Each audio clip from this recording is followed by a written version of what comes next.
Hello and welcome students, জ্ঞান জ্যোতি coaching সেন্টারের পক্ষ থেকে তোমাদের সকলকে আরও একবার স্বাগত। আলোচনা করব আজকে আমরা একটা খুবই গুরুত্বপূর্ণ বিষয় নিয়ে, এবং যতটা গুরুত্বপূর্ণ ততটাই কিন্তু এটা রিলেটেবল একটা টপিক।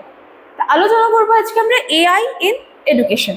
তাহলে এআই এটার যে সুযোগ সুবিধাগুলো আমরা পাচ্ছি, সেটা পড়াশোনার ক্ষেত্রে বলো বা যে কোনো দিকেই বলো, জাস্ট একটা ক্লিকের প্রয়োজন রয়েছে তোমার, কিন্তু সমস্ত প্রশ্নের সমাধান বা সলিউশন বা যাই বলো সমস্ত কিছুই কিন্তু এখন পসিবল হয়ে যাচ্ছে। তাহলে এই যে এআই, আর্টিফিশিয়াল ইন্টেলিজেন্স, এই যে এআই এর ভূমিকা এডুকেশনে কি রয়েছে, শিক্ষায় কি ভূমিকা পালন করছে, সেটা নিয়ে কিন্তু আজকে আমাদের ক্লাস বা আলোচনার বিষয়। ক্লাস বা আলোচনার বিষয় শুরু করার আগে আমি প্রত্যেকদিন কিন্তু তোমাদের সাথে আলোচনা করে থাকি যে তোমরা যারা চাইছো আমাদের সাথে যোগাযোগ করতে, তারা বোর্ডের কর্নারে কিন্তু দুটো কন্ট্যাক্ট নাম্বার দেখতে পাচ্ছ। এছাড়াও দেখবে আমার ভিডিও নিচে ডেসক্রিপশন বক্স রয়েছে, সেখানেও দুটো নাম্বার কিন্তু দেখতে পাচ্ছ। এই নাম্বার ওই নাম্বার দুটো একই, যে কোনো একটি নাম্বারে কল করে আমাদের সাথে কিন্তু যোগাযোগ করে নিতে পারো।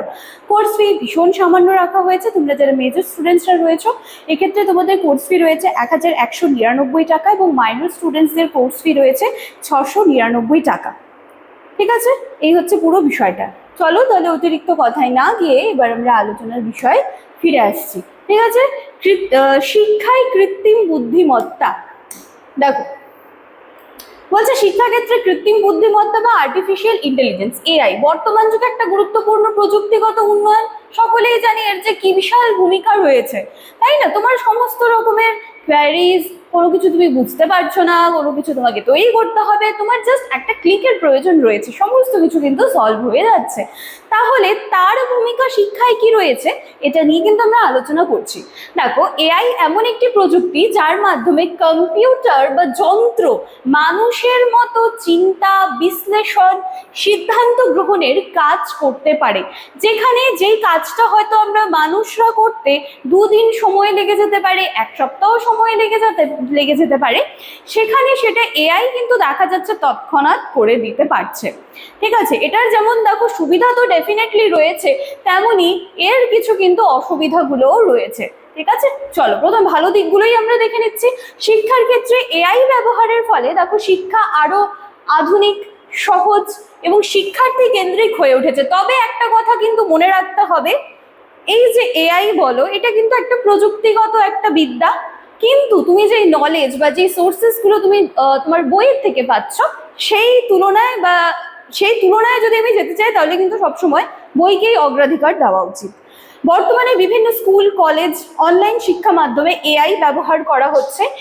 এআই এর সাহায্যে শিক্ষার্থীরা নিজেদের প্রয়োজন অনুযায়ী ব্যক্তিগতভাবে শিক্ষা গ্রহণ করতে পারছে, তাই তো? যেমন মনে করো যে কেউ কোনো একটা বিষয় বুঝতে পারছে না, মনে করো গণিতের দিকটাই, ঠিক আছে, কোনো একটা বিষয় বুঝতে পারছে না, সেই প্রবলেম যদি দিয়ে দেওয়া হয়, তো সেখানে কি দেখা যায়, প্রত্যেকটা স্টেপ ভেঙে ভেঙে যতটা পসিবল সেটাকে আরো সহজভাবে কিন্তু সেখানে করে বুঝিয়ে দেওয়ার চেষ্টা করা হয়।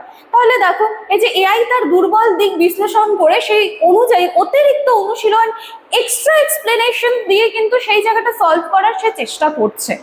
তাহলে ভালো দিক তো ডেফিনেটলি রয়েছে।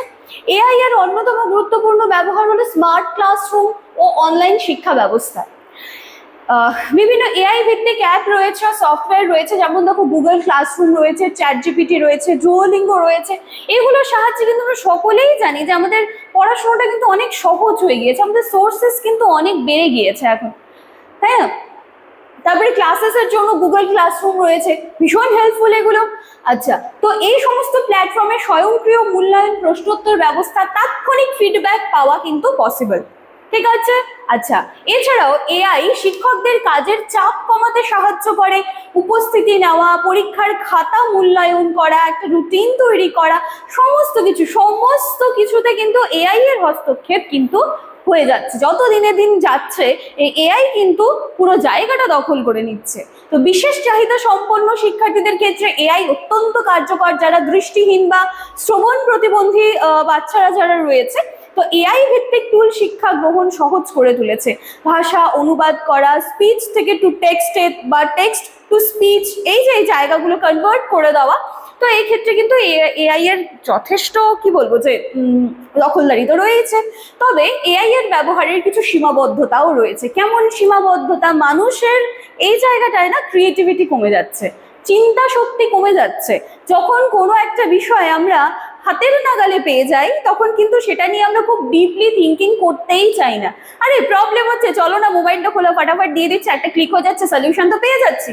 কিন্তু যদি এগুলো না থাকতো তখন কিন্তু আমরা আরো সোর্সেস ঘেটে ঘেটে দেখতাম, সেটাকে নিয়ে আরো চিন্তা ভাবনা করতাম। তখন কি হতো, আমাদের মধ্যে ওই যে সৃজনশীলতা, ওই যে ক্রিয়েটিভিটি, সেইগুলো কিন্তু যেগুলো সকলের মধ্যে রয়েছে সেগুলো কিন্তু বের হয়ে আসতো। কিন্তু এই যে উন্নত প্রযুক্তির জন্য সেইগুলো কিন্তু আমরা করছি না, আমরা আলটিমেটলি কিন্তু অলস হয়ে যাচ্ছি, আমরা চিন্তা ভাবনা করাই বন্ধ করে দিয়েছি।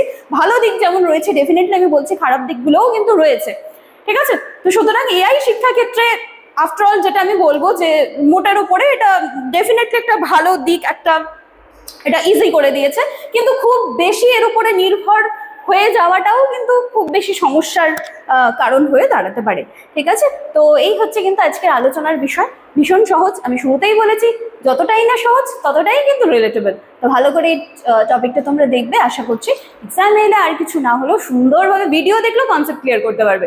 তো চলো আজকের ক্লাস বা আলোচনার বিষয় আমি এখানেই শেষ করছি, দেখা হচ্ছে আবার নেক্সট দিনের ক্লাসে। Thank you.